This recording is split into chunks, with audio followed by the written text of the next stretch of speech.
أعوذ بالله من الشيطان الرجيم بسم الله الرحمن الرحيم ولو أننا نزلنا إليهم الملائكة وكلمهم الموتى وحشرنا عليهم كل شيء قبلا ما كانوا ليؤمنوا إلا أن يشاء الله ولكن أكثرهم يجهلون.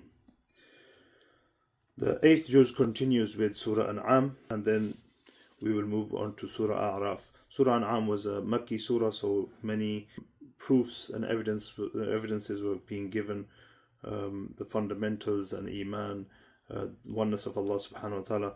And Allah is mentioning in the beginning of this juz, وَلَوْ أَنَّا نَزَّلْنَا إِلَيْهِمُ الْمَلَائِكَ وَكَلَّمَهُ الْمَوْتَى, that the reality is that even if Allah was to send down angels, or the dead were to speak with them, or they were provided everything that they are demanding, the reality is مَا كَانُوا لِيُؤْمِنُوا, they were not going to believe إِلَّا أَن يَشَاءَ اللَّهُ, except if Allah wills. They are not going to believe other than if Allah wills. 125 mentions فَمَن يُرِدِ اللَّهُ أَن يَهْدِيَهُ يَشْرَحْ صَدْرَهُ لِلْإِسْلَامِ, that whoever Allah wants to guide, then Allah opens his heart, opens his chest for Islam. وَمَن يُرِدْ أَن يُضِلَّهُ يَجْعَلْ صَدْرَهُ ضَيِّقًا حَرَجًا, and whoever Allah wills to misguide, then Allah makes his heart, his chest, ضَيِّقًا حَرَجًا, tight and constricted, كَأَنَّمَا يَصَّعَّدُ فِي السَّمَاءِ, as if he is climbing up into the sky. So this example has been given. As we know, the higher we go, the less the oxygen. People who are climbing Mount Everest and the K2, they many a times take oxygen with them, because the higher you go, less oxygen, gasping for air. That's the example given. When Allah wills to misguide someone, Allah makes their heart tight and constricted, and as if they are gasping for air. This is the example given, the beauty of the Qur'an. So verse number 136 mentions the An'am, Surah An'am. I forgot to mention earlier how this is, An'am means cattle. So this has been mentioned, it's named after this. وَجَعَلُوا لِلَّهِ مِمَّا ذَرَأَ مِنَ الْحَرْثِ وَالْأَنْعَامِ نَصِيبًا فَقَالُوا هَذَا لِلَّهِ بِزَعْمِهِمْ وَهَذَا لِشُرَكَائِنَا. Allah mentions how what they would do, the mushrikeen and the kuffar, what they would do is, from their crops and their cattle, they would fix shares for Allah and some for the partners that they ascribe. So they would fix shares for Allah and they would fix shares for the partners that they would ascribe, and this has been detested over here. Then verse number 141 mentions, the fruits have been mentioned. وَهُوَ الَّذِي أَنْشَأَ جَنَّاتٍ مَعْرُوشَاتٍ وَغَيْرَ مَعْرُوشَاتٍ. There's discussion regarding that. Then the discussion regarding animals continue. ثمانية أزواج من الضأن اثنين ومن المعز اثنين continues from there, how the different benefits of the animals with regards to, there's meat in there for us, the milk and transportation for goods, and all this discussion takes place over here. And then from verse number 151 to 153, there are some commands from Allah subhanahu wa ta'ala. You could call them, there's 10 of them, so you can call them the 10 commandments. Beautiful verses. قُلْ تَعَالَوْا أَتْلُ مَا حَرَّمَ رَبُّكُمْ عَلَيْكُمْ أَلَّا تُشْرِكُوا بِهِ شَيْئًا وَبِالْوَالِدَيْنِ إِحْسَانًا وَلَا تَقْتُلُوا أَوْلَادَكُمْ مِنْ إِمْلَاقٍ. So we should read upon the translation. We will see. I'll quickly go through the 10 commandments. One is never to ascribe any partner to Allah. Number 2, treat parents kindly. Number 3, never slay your children for fear of poverty, because Allah sustains everyone. Number 4, never come close to acts of immodesty. Number 5, never take the life of any person without a legal right to do so. Number 6 mentions not to consume the wealth of the yatim, malul yatim. Number 7 mentions to be just when weighing and measuring. And number 8, always speak the truth and implement justice even though it may impact negatively on one's relatives. Number 9 mentions to keep your word to Allah and to fellow man as well. And number 10 mentions to follow his path, the straight path, and not to follow the other subul, the other paths. Then near the end of the surah, Allah mentions the reward for good. مَنْ جَاءَ بِالْحَسَنَةِ فَلَهُ عَشْرُ أَمْثَالِهَا. Whoever comes with one good deed, for him there will be tenfold. So the minimum reward for doing one good action is 10 times. وَمَنْ جَاءَ بِالسَّيِّئَةِ فَلَا يُجْزَى إِلَّا مِثْلَهَا وَهُمْ لَا يُظْلَمُونَ. And whoever comes with a sin, then they will not be rewarded except for whatever they have done. وَهُمْ لَا يُظْلَمُونَ, and that no injustice will be done. So if you commit a sin, you'll just get one sin. If you do good, you're rewarded by a minimum amount of 10. So this concludes Surah An'am, and we move on to Surah A'raf. So moving on to Surah A'raf. Surah A'raf is another Makki surah. It has 206 verses compared to the 165 of Surah An'am, so it's slightly lengthier, and it covers the fundamentals of belief. Again, it's a Makki surah, so Tawheed, Risala, Akhirah, oneness, and prophethood, and the Akhirah has been mentioned over here. This is the theme of these surahs, but the fundamental beliefs and tenets of faith have been mentioned in this surah.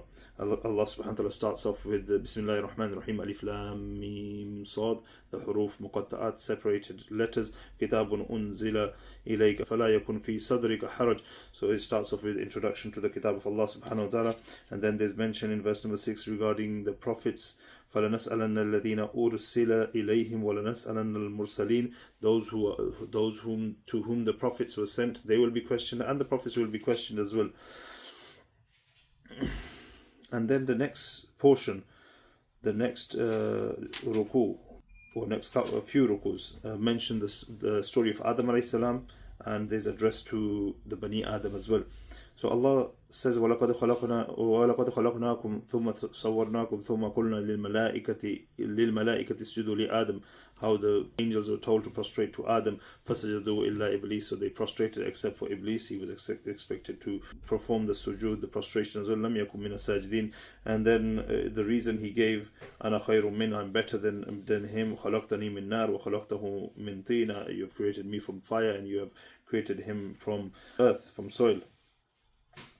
And then he was excluded from the heavens. قَالَ أَنذِرْنِي إِلَى يَوْمِ يُبْعَثُونَ. He wanted respite. قَالَ إِنَّكَ مِنَ الْمُنذَرِينَ. He was given this time, and he promised Allah subhanahu wa ta'ala that he will try to misguide from the straight path, and he will sit on the straight path. لَأَقْعُدَنَّ لَهُمْ صِرَاطَكَ الْمُسْتَقِيمَ. He will try to misguide from all sides, in every way, shape or form. مِنْ بَيْنِ أَيْدِيهِمْ وَمِنْ خَلْفِهِمْ وَمِنْ أَيْمَانِهِمْ وَمِنْ شَمَائِلِهِمْ. From in front of them, from behind them, from the right, from the left, from every side, all angles, we are vulnerable to the shaitan. May Allah subhanahu wa ta'ala protect us from the shaitan. And then there's mention or further of the story how Adam alayhi salam and his wife Hawa were told to stay away from the tree, but how shaitan had convinced them to consume from it. فَلَمَّا ذَاقَ الشَّجَرَةَ بَدَتْ لَهُمَا سَوْآتُهُمَا وَطَفِقَا يَخْصِفَانِ عَلَيْهِمَا مِنْ وَرَقِ الْجَنَّةِ.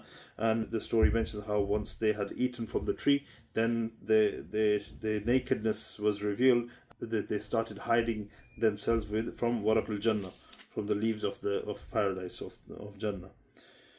And then the prayer has been mentioned, a beautiful prayer which was accepted. قَالَ رَبَّنَا ظَلَمْنَا أَنفُسَنَا وَإِن لَمْ تَغْفِرْ لَنَا وَتَرْحَمْنَا لَنَكُونَنَّ مِنَ الْخَاسِرِينَ. Again, a beautiful prayer of Adam alayhi salam, which we should incorporate into our du'as. Then from here onwards, there is address to the Bani Adam.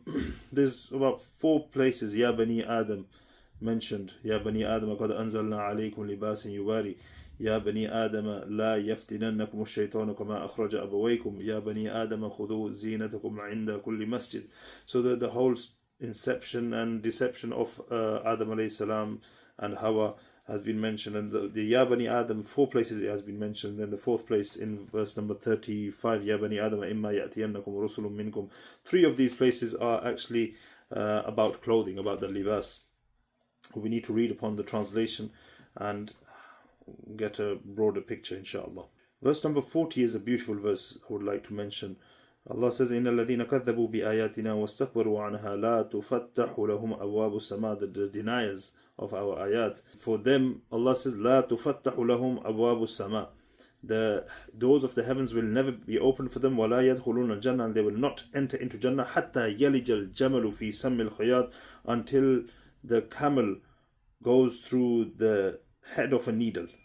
So this is impossible. So like the camel will never go through the head of a needle, these people, the deniers, will not enter into Jannah. وَكَذَلِكَ نَزِّلُ الْمُجْرِمِينَ. This is how we reward the mujrimeen, the criminals. And then the reason the surah has been named A'raf. A'raf is a high wall, and this will be between Jannah and Jahannam. So this has been mentioned over here. Firstly, the verse number 44 mentions وَنَادَى أَصْحَابُ الْجَنَّةِ أَصْحَابُ النَّارِ أن قد وجدنا ما وعدنا ربنا حقا. The people of Jannah will call out to the people of Jahannam that whatever we were promised, we found that to be truth. فهل وجدتم ما وعد ربكم حقا. So have you found to be true what you were promised? قالوا نعم, and they would say yes, and this has been discussed. And then verse number 46 mentions the A'raf وبينهما حجاب. So between the people of Jannah and Jahannam there will be a hijab, وعلى الأعراف, the high wall. رجال يعرفون كلا بسيماهم. There will be people who are, you could say, waiting for their judgment. They are in transition period. They are waiting for their judgment. They will recognize each from their signs, the people of Jannah and the people of Jahannam, and they'll be on the A'raf waiting. And then there's further mention of, in verse number 50, وَنَادَى أَصْحَابُ النَّارِ أَصْحَابُ الْجَنَّةِ أَنْ أَفِيضُوا عَلَيْنَا مِنَ الْمَاءِ أَوْ مِمَّا رَزَقَكُمُ اللَّهُ. And the people of Jannah, they will call out to the people of Jahannam will call out to the people of Jannah, that أَنْ أَفِيضُوا عَلَيْنَا مِنَ الْمَاءِ, give us some of the water from which Allah has given to you. وَقَالُوا إِنَّ اللَّهَ حَرَّمَهُمَا عَلَى الْكَافِرِينَ. And they will be told, they will say that Allah has made this haram on the disbelievers. The verse number in the next section, there's a verse number 54. إِنَّ رَبَّكُمُ اللَّهُ الَّذِي خَلَقَ السَّمَاوَاتِ وَالْأَرْضَ فِي سِتَّةِ أَيَّامٍ. Indeed, your Rabb Allah is the one who has created the heavens and the earth in 6 days. ثُمَّ اسْتَوَى عَلَى الْعَرْشِ. Then he did istiwa on the arsh. Then he established himself on the throne. With regards to the istiwa on arsh, the aqidah of the Ahlul Sunnah wal Jama'ah is beautifully summarized with the saying of Imam Malik, al-istiwa ma'lumun wa kayfuhu majhul wa su'alu anhu bid'ah wal iman bihi wajib. That Imam Malik was asked regarding istiwa on arsh. He said, his reply was, al-istiwa ma'lumun, istiwa is known, wa kayfuhu majhul, and how he established himself, this is majhul, it's unknown, we haven't been told, it's not disclosed, so we do not know. And wa su'alu anhu bid'ah, and asking regarding this is a bid'ah, is an innovation. No one done it before, so it shouldn't be done. We shouldn't ask regarding such matters. Wal iman bihi wajib, and having faith on this, iman on this, is necessary, because this is mentioned in the Qur'an. So we take it for face value. What is mentioned, he did istiwa on arsh. How he did it, we do not know. From here onwards, from verse number 59 onwards, there is stories of the prophets, different prophets mentioned. About 5-6 different prophets have been mentioned. I will not go through all the stories. We need to read the translation in our own time and understand the stories of all the different prophets. لَقَدْ أَرْسَلْنَا نُوحًا إِلَىٰ قَوْمِهِ. Nuh alayhi salam has been mentioned. وَإِلَىٰ عَادٍ أَخَاهُمْ هُودًا. The story of Hud alayhi salam, who was sent to the people of Ad. وَإِلَىٰ ثَمُودَ أَخَاهُمْ صَالِحًا. The story of the Thamud, and the Prophet Salih alayhi salam was sent to them. And وَإِلَىٰ مَدْيَنَ أَخَاهُمْ شُعَيْبًا. Right at the end of the juz, the story of the people of Madian, to whom Shu'aib alayhi salam was sent. So this concludes the 8th juz. Inshallah, we'll continue with Surah Araf into the 9th juz tomorrow. May Allah give us the understanding and the ability to act upon this and implement and propagate this to others. Ameen. Wa akhiru da'wana alhamdulillahi rabbil alameen.